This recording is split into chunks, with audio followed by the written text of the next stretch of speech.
When you rent from men like Gavin, you learn quickly that contracts are written like traps. Gavin was a landlord who prided himself on efficiency, his word for squeezing every penny out of tenants. He had the smile of a salesman and the ethics of a pickpocket. I wasn't the first to get burned, but I might be the last to walk away whole. It started small. Surprise maintenance fees, charges for wear and tear, and invoices that ballooned with mysterious line items. He tried to withhold my security deposit over a deep cleaning bill that rivaled a month's rent. Calm as ever, I asked for an itemized breakdown.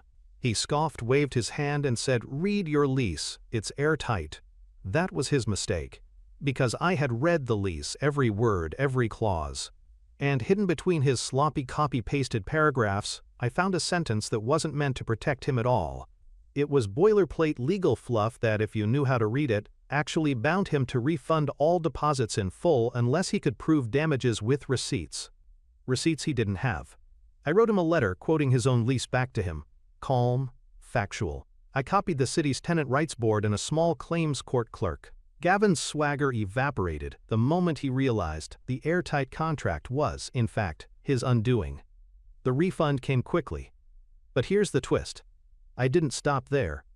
Buried in the fine print was another clause, one about failure to comply, resulting in double repayment as a penalty. Gavin had already admitted in writing that he withheld money without proof, which meant he now owed me twice what he'd tried to steal. His response was fury disguised as politeness.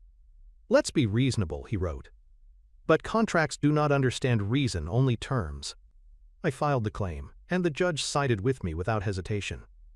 Gavin paid double, his own fine print weapon turned against him. He'd built his little empire on the assumption that no tenant ever read past page 1. And maybe most didn't. But I did. And the irony is, I didn't need a lawyer, or even a fight, just patience, a calm tone, and the words he'd buried himself with. Sometimes revenge isn't fire and fury.